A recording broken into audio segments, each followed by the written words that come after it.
अच्छा, ये जो किला जयगढ़ है, ये उन्हीं मानसिंह का है जो जोधाबाई मतलब अकबर के साथ शादी हुई थी? यही बड़ी समस्या है। हर आदमी हमारे इतिहास में कहीं भी लिखा हुआ नहीं है, लेकिन ये एक serial Jodha Akbar serial picture बना के हमारे हिंदू संस्कृति को, हिंदुओं का, सनातनी लोगों का, इन वीर योद्धाओं को सर झुकाने के लिए इनको एक पॉइंट मिल गया, झूठा पॉइंट बना लिया। कोई इतिहास में कहीं लिखा हुआ नहीं है।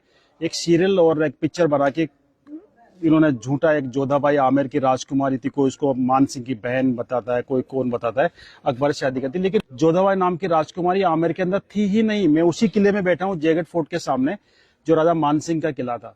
और राजा मानसिंह 400 साल बाद अपने हिंदुस्तान की हर बहन बेटियों को, जो अफगानियों ने उठा के ले गए थे यहाँ पे, और 400 साल तक उनको लूटा था, उनकी असमत लूटी थी, उसका बदला लेने के लिए 400 साल बाद अफगानिस्तान जाके वहां पे भयंकर गदर मचा सकता है और वहां पे इतना खौफ पैदा कर सकता है कि आज भी वहां पे बच्चा भी रोता है, कहते हैं चुप हो जा, नहीं मान सिंह आ जाएगा। कहावत है, मात सुनावे बाल का मान सिंह रणगात, भूलो नहीं काबुल आज भी वो खांडो वो हाथ। माता आज भी अपने बच्चों को मान सिंह रणगाथा के बारे में सुनाता है कि काबुल आज भी वो मान सिंह का हाथ खाना नहीं बोला है। वो मान सिंह क्या अपनी बहन किसी अकबर को या मुस्लिम को दे सकता है? अफगानिस्तान लूटने के बाद उस आदमी ने अपनी लाइफ के अंदर 7,000 मंदिर बना दिए थे मुगलों के टाइम में, जब मंदिर का नाम लेना भी गुनाह था। आज भारत सरकार को 80 साल बाद भी एक मंदिर बनाने में 80 साल लगे, आजादी के बाद एक मंदिर, राम मंदिर बनाने में। उस आदमी ने मुगलों के टाइम में, अकबर के टाइम में, जब मंदिर का नाम लेना भी गुनाह था, उस आदमी ने 7,000 मंदिर बना दिए थे। वो शख्स अपनी बहन किसी मुगल को दे सकता है? गले उतरती है आपके? ये झूठी कहानी बनाई गई है। जोधा नाम की कोई राजकुमारी थी ही नहीं। मैं आज क्लियर कर दूं आपको, जोधा आमेर के अंदर एक दासी पुत्री थी। मान सिंह के फादर का नाम था भगवान दास और भगवान दास के फादर का नाम था भारमल। राजा भारमल की शादी जोधपुर हुई थी, जोधपुर की राजकुमारी से।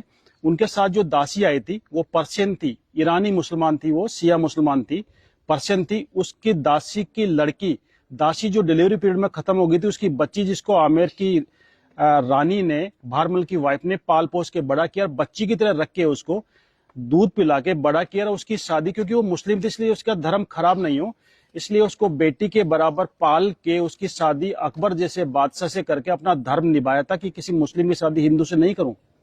और लोगों ने उसको कहानी बना दी कि सब जो मान सिंह की सिस्टर थी, मान सिंह की बुआ थी, अकबर से शादी कर दी। मान सिंह जैसा तो योद्धा ही नहीं था। अगर मान सिंह नहीं था उस समय सनातन ही खत्म हो जाता। आज हर मंदिर के ऊपर आपको पचरंगा झंडा नजर आता है। पता है पचरंगा झंडा क्यों लगाते हैं? अफगानिस्तान के 5 कबीलों को जो हराया था, 5 टुकड़ों में डिवाइड था अफगानिस्तान, काबुल, कंधार, बलख, गजनी और तजाक। खूंखार कबीले थे। दुनिया की कोई सेना वहां पे गई लेकिन जिंदा वापस नहीं आई थी। उस अफगानिस्तान को मान सिंह ने एक युद्ध में पूरे कंट्री को परास्त कर दिया था। 5 के झंडे छीने, उनको 5 को मिलाए, उस विजय की याद में अपना पचरंगा झंडा रखा था। उससे पहले अफगानियों ने यह हालत कर दी थी हिंदुस्तान की। हरिद्वार जाते, हरिद्वार में जितने भी पंडित थे सारे पंडितों को मार दिया था, सारे पूजा वहां पे बंद हो गई थी। मान सिंह ने वहां पे जाके दोबारा से हिंदुस्तान के सारे पंडितों को बुलाया, सोरोजी से बुलाया, आसपास के गांवों से बुलाया, और वापस वहां पे हर की पौड़ी बनाई और दोबारा से वहां पे धार्मिक प्रक्रिया स्टार्ट हुई थी।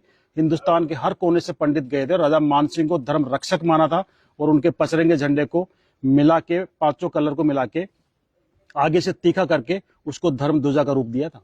आज हर मंदिर के ऊपर 5 कलर का झंडा क्यों मिलता है?